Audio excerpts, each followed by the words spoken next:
का क्या मतलब है और इसे हम मशीन लर्निंग एल्गोरिथम के अंदर हम यूज़ करते हैं। तकरीबन सारे एल्गोरिथम के अंदर आपको इसमें यूज़ होगा, चाहे वो लिनियर रिग्रेशन है, चाहे वो लॉजिस्टिक रिग्रेशन है, चाहे वो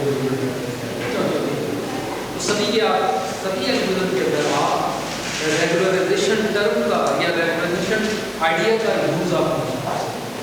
ठीक है, अब रेगुलराइजेशन का मतलब क्या है, इसकी जरूरत क्या है, थोड़ा सा मैं इसकी ना मोटिवेशन के हवाले से पहले बात कर लेता हूँ, फिर अक्सर हम रेगुलराइजेशन का मतलब क्या है और इसे कैसे यूज़ किया जाता है डिफरेंट एल्गोरिथम के अंदर, उसको हम कैसे समझें। ठीक है, तो पहले हम ऐसा करते हैं, एक मोटिवेशन के तौर पर हमारे पास ना एक डाटा सेट है, मेरे पास डाटा सेट है हाउस प्राइस प्रेडिक्शन का। ठीक है, अभी मैं जस्ट एक फीचर को ड्रॉ करूँगा। मेरे पास फीचर है साइज की इंफॉर्मेशन, साइज इंफॉर्मेशन है मेरे पास, और उसके कॉरस्पॉन्डिंग मेरे पास वाई इंफॉर्मेशन है जिनकी गारंटी प्राइस की इंफॉर्मेशन, और मेरे पास डाटा है उसको मैंने प्लॉट कर दिया। डाटा ऐसे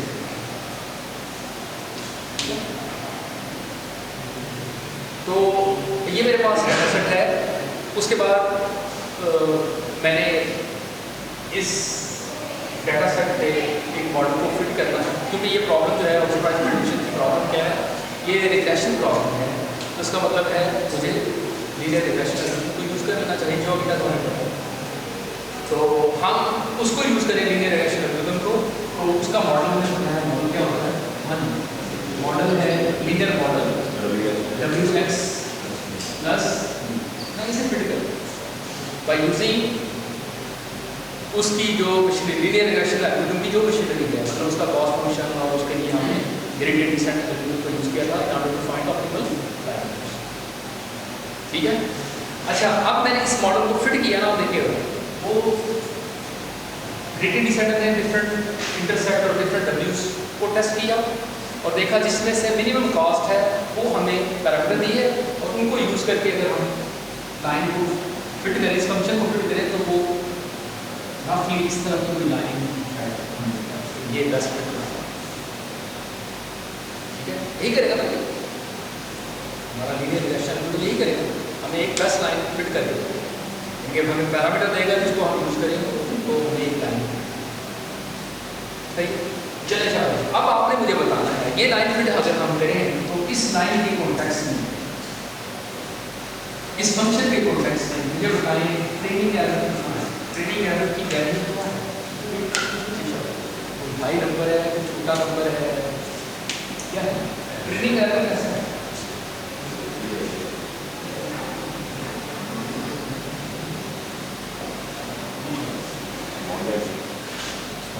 जी, यानी कि मैं एक कॉन्टेक्स्ट में बात करूँ, हाँ जी ट्रेनिंग एरर मैं इस कॉन्टेक्स्ट में पूछ रहा हूँ, क्या हाँ जी क्या ये मॉडल इस डाटा पे परफेक्टली फिट है, उस कॉन्टेक्स्ट में पूछ रहा हूँ। ट्रेनिंग एरर छोटा है, कम है, ज्यादा है, जी एरर है, ठीक है, एक लार्ज एरर स्टिल है, यानी कि मॉडल इस सारी लाइनों के अंदर से नहीं, शायद मैं अभी इस मॉडल को कॉम्प्लेक्स करूँ तो शायद ये बड़ी बात आपको बहुत ज़्यादा समझ आ रही है, लेकिन कहने का मतलब ये है अगर मेरा मॉडल सिंपल है, ये लीनियर मॉडल है, अगर मैं उसको अपने डेटा सेट पे फिट करना चाहूँ, अब देखें ना ये मेरा जो बड़ी तवज्जो से देखिए इस बात, ये जो मेरा डाटा है, ये जो मेरा डाटा है, क्या मतलब ये x और ये y, इन x और इस y के दरमियान जो रिलेशन है वो लीनियर नहीं है, तो नजर आ रहा है ना, लेकिन हम इसमें फिट क्या कर रहे हैं, एक लीनियर मॉडल। तो बिकॉज ऑफ दिस एरर की वैल्यू एक बड़ी वैल्यू है, जीरो नहीं है, तो बात समझ आ रही है। ठीक है, मैंने एक सिंपल मॉडल जो कि स्ट्रेट लाइन है उसको फिट किया अपने डाटा पे जो कि लीनियर नहीं है, तो अगेन क्या आएगा, एक बड़ा ट्रेनिंग एरर है। एट द सेम टाइम मैं आपसे ये पूछूं, मुझे बताएं टेस्टिंग एरर कैसा आएगा, जी शाबाश, टेस्टिंग एरर कैसा, क्या इससे काम होगा या इसी तरह का ही होगा, ऐसा ही होगा। ठीक है, ट्रेनिंग एरर भी तो डाटा का पैटर्न ये है ना, ये हमें नजर आ रहा है, तो इसका मतलब ट्रेनिंग मेरा जो टेस्टिंग डाटा है वो भी इसी पैटर्न का ही होगा, इस तरह का पैटर्न का होगा कि घर के साइज की प्राइस कम है, साइज की इंफॉर्मेशन कम है, तो यकीनन उसकी प्राइस भी कम होगी। साइज अगर ज़्यादा है तो, लेकिन वो लीनियर, बिल्कुल लीनियर नहीं है, एग्जैक्ट लीनियर नहीं है। हाँ जी, बात समझ। तो ये नहीं हम क्या सकते हैं, ट्रेनिंग एरर और टेस्टिंग एरर जो है वो क्या है, ठीक है। दोनों तकरीबन सेम है, तकरीबन सेम है, बड़े हैं, ठीक है। चलिए इसमें ऐसे करें, दोनों तकरीबन बराबर, ठीक है, लेकिन बड़े हैं, एरर ज़्यादा ही है। अच्छा आप बता देखिएगा, और इसके साथ ऐसे मॉडल को जो डाटा पे फिट ना आए, इसको पता क्या कहते हैं, इसी तरह अंडर या under, this model is under, ठीक है। अच्छा इसके बारे में एक और टर्म बोली जाती है, बड़ी वजह से ये मैं टेक्निकल टर्म बोल, अब मैं टेक्निकल टर्म बोल रहा हूँ, पहली टेक्निकल टर्म इसे कहते हैं model is highly biased, model is highly biased. बड़ी वजह से आपसे पूछा जाएगा ऐसा कुछ, ठीक है, पेपर के तरफ चलेगा आपसे, मैं इंटरव्यू के अंदर भी ऐसा पूछा है, हाई बायस से क्या मतलब, ठीक है, इसका मतलब क्या है, अगर गौर से देखिए, देखिए ये x का और y का जो रिलेशनशिप है ना वो लीनियर नहीं है, जबकि मॉडल हमने कौन सा फिट किया है, यानी कि मॉडल कह रहा है कि रिलेशनशिप लीनियर है, लेकिन एक्चुअल में लीनियर, तो ये बेसिकली क्या चीज़ है, बायसनेस, ठीक है ना, जेंडर तक बोली जाती है, ये जेंडर बायसनेस, कलर बायसनेस ना, उसी कॉन्टेक्स्ट में मशीन लर्निंग के अंदर ये हाई बायसनेस से क्या मुराद है कि ये जो मॉडल है ना ये हाईली बायस्ड है।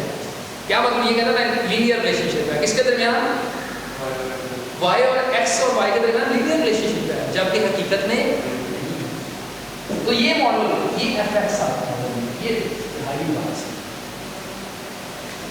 ठीक है, ये ट्रू रिप्रेजेंटेशन नहीं है हमारे डाटा की पैटर्न की, ठीक है, ये ट्रू रिप्रेजेंटेशन नहीं। So because of that this model is a highly biased, ठीक है। अंडर फिट भी समझ आ गया कि फिट परफेक्टली फिट नहीं है और हाईली बायस्ड। और ये मॉडल क्या है, इस मॉडल क्या है, इस मॉडल इज सिंपल, प्लीज सारी तरफ को आप, this is a very simple model के एक ही पैरामीटर है, एक ही w है, बस दैट्स इट, सिंगल वेरिएबल, एक मॉडल बहुत सिंपल स्ट्रेट लाइन है ऐसे, ठीक है। हाँ ये बात समझ आ गई। अच्छा अब मैं एक और सिनेरियो इसके बिल्कुल रिवर्स कर रहा हूँ, सिनेरियो बड़ी तवज्जो से लीजिए आप, मैं क्या करने लगा हूँ, मॉडल सिंपल था ना, इसे मैं करने लगा हूँ कॉम्प्लेक्स। कैसे करेंगे, हाँ जी कॉम्प्लेक्स कैसे करेंगे हम, इसके अंदर हाई डिग्री पॉलिनोमियल टर्म है, ऐड करूँ तो ये क्या हो जाएगा कॉम्प्लेक्स, और देन मैं इस काबिल हूँगा कि इसी तरह की भी जो नॉन लीनियरिटी है उसे मैं लर्न कर सकता हूँ, ठीक है, ये कर्व जो है इसको मैं लर्न कर सकता हूँ, ठीक है, ये बात समझ आ रही है।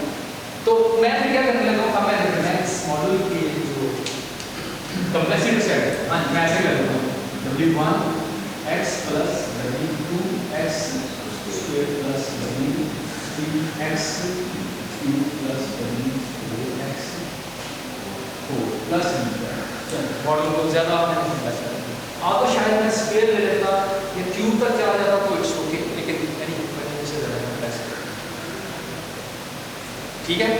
चलिए बड़ी वजह से प्लीज आप देखिए अब, हाँ जी इसके कॉरस्पॉन्ड ये वाला केस हमने डिस्कस किया जिसके अंदर हमारे ट्रेनिंग एरर और टेस्टिंग एरर को एक सिंपल मॉडल वाला केस, ये वाला केस था सिंपल मॉडल, ठीक है।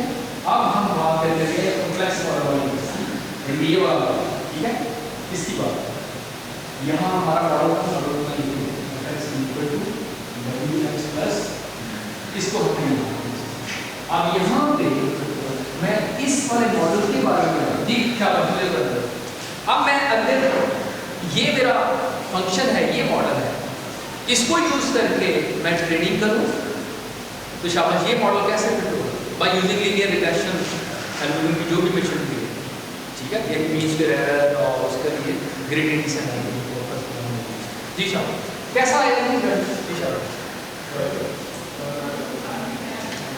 ये मॉडल का क्या होगा, ये तो आप समझ क्योंकि ज़्यादा कॉम्प्लेक्स है, ठीक है, ज़्यादा नंबर ऑफ डिग्रीज ऐड कर देंगे तो ये क्या आएगा पता नहीं, इसको मैं भी आपको जस्टिफाई भी कर देता हूँ, इसको डिमॉन्स्ट्रेट भी करें, यानी कि यहाँ पे ना इस वाले मॉडल के अंदर देखिएगा कितना यहाँ डिग्री पोलिनोमियल जो डिग्री है इस फंक्शन की डिग्री क्या है, यहाँ पे जो डिग्री ऐड कर रहे हो वो कितनी है, ये क्या होता है ना, ठीक है।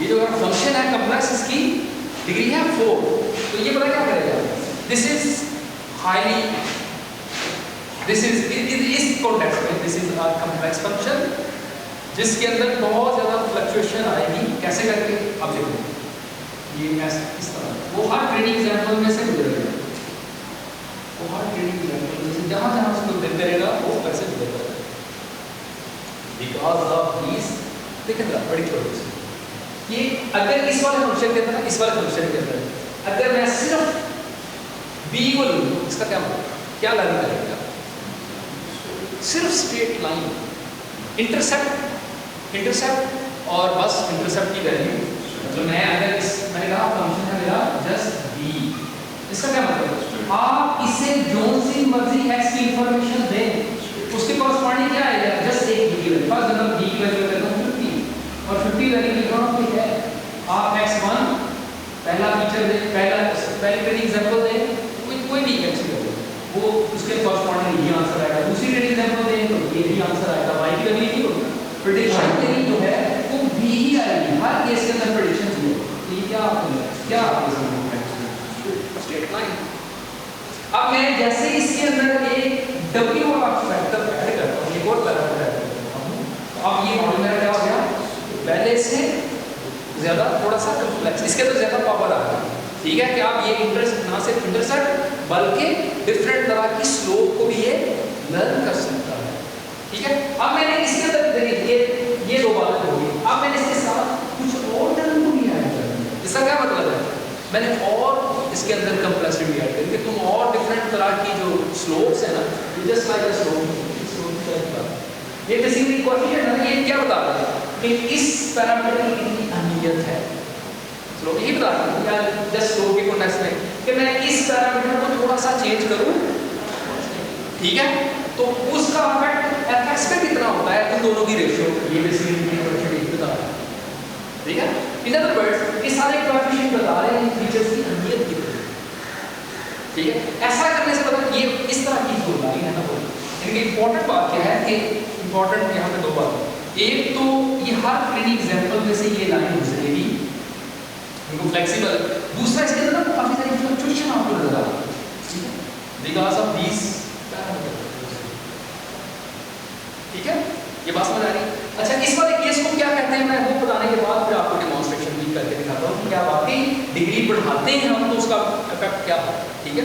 अब देखिए जरा इसके अंदर क्या आ रहा है, मेरा आपसे सवाल ही है, ट्रेनिंग एरर क्या है जी, ट्रेनिंग एरर जी, ट्रेनिंग एरर जी almost 0, what about testing error, इस अगर बड़े गौर से जी, बड़े गौर से, अब मैं उस टेस्टिंग एरर को बताने के लिए मैं 12 इस वजह स्पीड पे आऊँ, जरा गौर से देखिए, मैं इस जगह पे ये देखिए मेरे पास एक ट्रेनिंग एग्जांपल ये है, एक ट्रेनिंग एग्जांपल ये,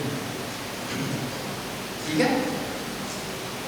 यहाँ पे फर्स्ट क्या मैं कहता हूँ जो एरिया है ना, ठीक है, घर का एरिया है 5000 स्क्वायर फीट और यहाँ एरिया है फॉर इंस्टेंस मैं कह देता हूँ 8000 स्क्वायर फीट, इसके कॉरस्पॉन्डिंग कोई घर की प्राइस है, मैं कहता हूँ फॉर एग्जाम्पल वो है $9000, ठीक है, और $900,000 ऐसा कुछ है, और इसी तरह से यहाँ जो प्राइस है ना वो $1100,000 फॉर इंस्टेंस, ठीक है, बड़ी वजह से आप देखिए।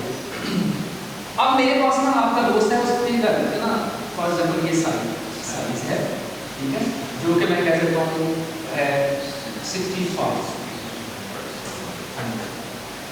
अब ये ट्रेनिंग करने के हो गई, अब टेस्टिंग करने लगे, ये जो मैं रेड लाइन ड्रा कर दी वाला एग्जांपल, ये टेस्टिंग एग्जांपल, इस पे हम देखना चाह रहे हैं प्रेडिक्शन क्या होगा, ये मॉडल आप क्या प्रेडिक्ट कर रहे हैं, बड़ी कोई result because of this fluctuation हो जाएगा, यहाँ रिजल्ट कहते हैं ऐसे इस पॉइंट पे y की वैल्यू क्या है?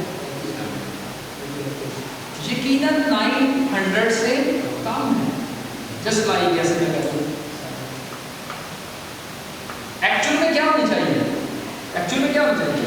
एक्चुअल में जो देखें ना, इस डाटा का जो पैटर्न है, एक्चुअली तो पैटर्न ये कैसे करें, ऐसे करें, एक्चुअल तो डाटा का पैटर्न ये, लेकिन आपने क्या प्रेडिक्ट किया?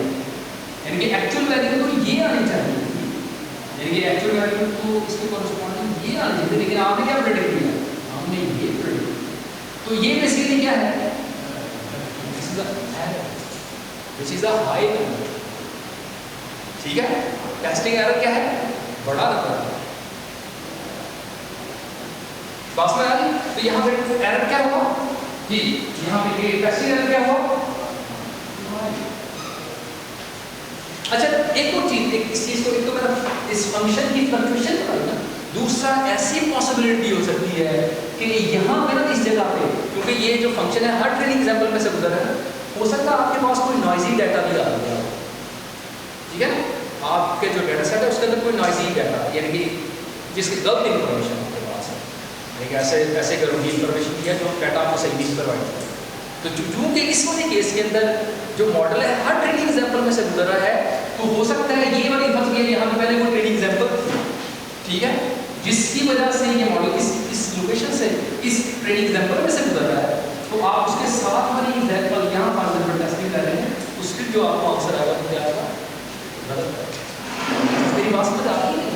क्योंकि ट्रेनिंग जो मॉडल है हर ट्रेनिंग एग्जांपल में से गुजर रहा है, तो इस वजह से हो सकता है जब आप प्रेडिक्शन करें टेस्टिंग डेटा सेट में, तो वो प्रेडिक्शन सही ना हो।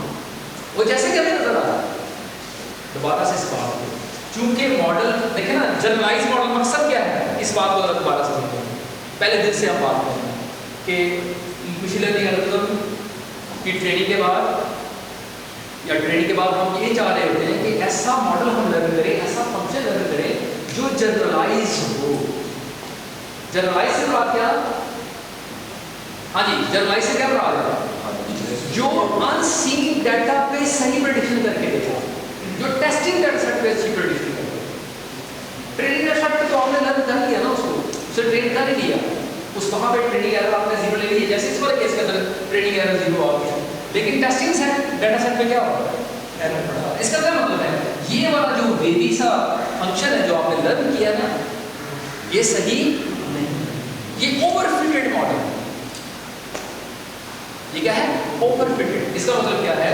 This is a overfitted. ठीक है, ओवरफिटिंग है ये, कुछ जरूरत से ज्यादा ही ओवरफिट हो गया। ठीक है, अच्छा इसे आप टेक्निकल टर्म में ओवरफिटिंग में ऐड किया। इसके अलावा और क्या इसे कहते हैं? High variance. ठीक है, this is the case of high variance. इसका क्या मतलब? बड़ी क्लोजर। इसका मतलब पता क्या है? इसका मतलब ये है the variation between training and testing error is high. देखिए यहां मैंने कहा टेस्टिंग एरर क्या है? ऑलमोस्ट जीरो, बहुत थोड़ा, जबकि testing error training error zero, जबकि टेस्टिंग एरर हाई। तो इन दोनों एरर के दरमियान जो वेरिएशन है वो हाई। तो because of that this case is called a high variance case. Overfitting की वजह से टेस्टिंग डाटा सेट पे सही तरह से प्रेडिक्शन नहीं होती। टेस्टिंग डाटा सेट पे बहुत ज्यादा एरर आ रहा है, क्योंकि दोनों डाटा सेट पे वेरिएशन काफी है, एक के अंदर जीरो एरर है, दूसरे के अंदर ज्यादा एरर है, इस वजह से क्या हो गया? High variance. ठीक है, तो अब ये मॉडल हमारा कौन सा जी? हाँ जी, ये मॉडल है हमारा कॉम्प्लेक्स मॉडल। ये बात समझ आई? ठीक है, ये बात समझ आई? एक यहाँ पर किया जाए डिग्री से मान रखिए तो मॉडल है सिंपल, डिग्री बढ़ी करते हैं तो मॉडल क्या होता है? कॉम्प्लेक्स। ओवरफिट, डिग्री कम करता हूं तो अंडरफिटिंग है, डिग्री ज्यादा करता हूं तो ओवरफिटिंग। चाहिए हमें क्या? चाहिए क्या? इन दोनों के कहीं दरमियान में आ, ठीक है, इन दोनों के हम दरमियान में आ जाएंगे इस डाटा सेट के दरमियान के हवाले से, तो शायद हम बेहतर मॉडल होता है। तो फिर क्या करें?